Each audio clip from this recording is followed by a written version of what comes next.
अगस्त को मुंबई जाने का नारा दिया है, कैसी तैयारी चल रही है और आज बैठक लेके राज्य के मुख्यमंत्री देवेंद्र फडणवीस ने निशाना साधा है? नारा दिलेला आहे, मुंबईला चाललो आम्ही मागण्यासाठी पूर्ण मराठा समाजाच्या ज्या मागण्या आहेत त्या मागण्या पूर्ण त्याची अंमलबजावणी घेणार आहेत। सोडत नाही आता खोटं नाटं बोलायचं आणि जिरायचं, खोटारडेपणाची वागणूक द्यायची मराठ्याला आणि पुन्हा स्वतःतले शहाणा असं दाखवायचं, ते सहन नाही होत मराठ्यांना। आता द्यायचं जीवावर आलं, मराठी करोडात मुंबईला निघाले, आता अपमान होईल ना।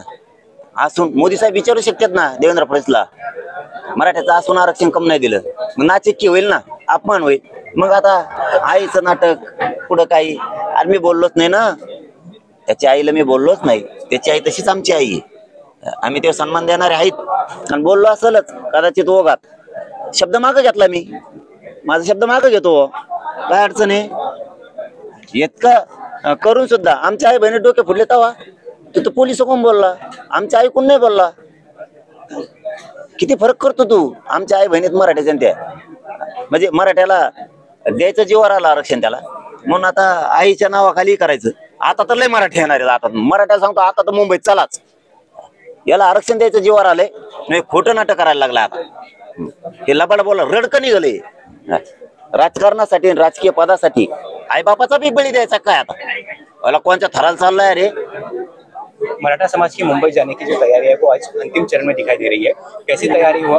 नाही आता लय तयारी झाली ना, आता तर लय होणार, आता इथून पुढे राहिल्या 2 दिवसात आता तर लय होणार। तिने काहीतरी पोस्टर टाकली म्हणतात, मला माहित नाही की आईची काहीतरी बोललेलीची, मी तर ते शब्द प्रामाणिकपणानं मागं घेतला। पण आमच्या आईला मारलं तेव्हा कुठे गेलता तू? तेव्हा का नाही बोलला? झालेला हल्ला चांगला नाही, पोलिसावर केशी करा, पोलिसाला बडतर्फ करा, कब नाही मानला? त्यांना तर बढती दिली त्या हलणाऱ्या पोलिसाला, आणि केशी आमच्यावर केल्या 30 आमच्या आई बहिणीवर।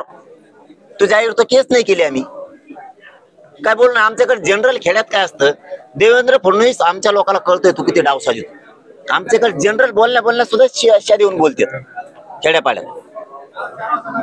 त्याच्यामुळे मराठीने ओळख केला, अरे जाणून बुजून करतायत। अहो चालता बोलता माणसं मित्र एकमेकाला चालता बोलता शिवाय देतात एकमेकाला, ते चालता बोलता ग्रामीण भागातले पोरं आम्ही शेतकऱ्यात पोरं, बोलता बोलता भाषात आपला असं भाषात बोलताना सुद्धा शिया देतात। त्याचाच इश्यू केला म्हणजे तू किती रडकाय आता मराठ्याला ओळखलं, आता तू जिरवायला लागलास। तो ह्या जीवावर आलं मराठ्याला आरक्षण द्यायचं, कारण मराठ्याचं हक्काचं आरक्षण आहे, सरकारी नोंद आहे, त्या द्यायच्या जीवावर आल्या। मग काय नाटक करायचं? तर आता आईला पुढं घातलंय, आईला आईच्या पदराच्या आड लपतो। मला वाटलं लय मर्दासारखा आहे तू। अपने मराठा समाज से अपील की है कि जाते वक्त तू काही कर, तू किती खोटा नाटा बनाव कर, तू व्हिडिओ टाक, तू सोशल मीडियावर, मी मुंबईला येणार आहे, मराठी बी येणार आहे, आरक्षण सुद्धा घेणार आहे देवेंद्र फडणवीस। आता तू किती लप कशाला बळी देतो राईचा राजकारणासाठी? तू त्या राजकारणावर लाथ मारली पाहिजे असल्या राजकारणाला। एक आखिरी सवाल, अपने मराठा समाज से अपील की है कि जब जाते वक्त 5000 पानी के टैंकर, 1000 एम्बुलेंस लेके जाए, क्या अपील रहेंगी आपकी?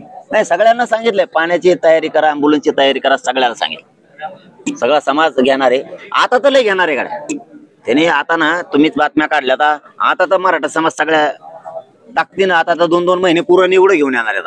आता तर बघा एका रात्रीत किती बदल होतोय, किती जीवावर आलं त्याचं आरक्षण द्यायचं, म्हणून ती परिस्थिती झाली। जीवावर आलं ना, आईचा मुद्दा पुढे केलाय। अरे आमच्या जनरल खेड्यापाड्यात शिवाय देते एकामेकाला, एवढं समजून घ्यायचं। आम्ही राज्य तुझं आहे, तू प्रमुख आहे, आम्ही राज्याचे लेकरं आहेत। त्या राज्याच्या लेकराकडून एखादा शब्द गेला तर त्याचा इश्यू करायचा, लगेच आईची सुद्धा किंमत घालायला लागला लोकांना दाखवून। असं बोललेले कुणी दाखविल का? आईला असं बोललंय तर कुणी दाखविल का? फोन करून समजून सांगा, उलट असे नका बोलू जजू, लगेच सोशल मीडियाला टाकले राव, आई सुद्धा येणे। समजून घ्या महाराष्ट्रातले मराठी, आरक्षण द्यायचं जीवावर आलं म्हणून स्वतःच्या आईचं सुद्धा येणे सोशल मीडियाला टाकलंय। काय पोरगा पोटी झाल मला गाड्या। 29 तारीख को अपना पेंशन जो है वो मुंबई में शुरू करने वाले हैं, इस दौरान सरकार से कुछ चर्चा या फिर सरकार से कुछ अपेक्षा है क्या? चर्चा नाही, फिरच्या नाही, काय नाही, चर्चा नाही आणि काय, आरक्षण पाहिजे आणि घेणार।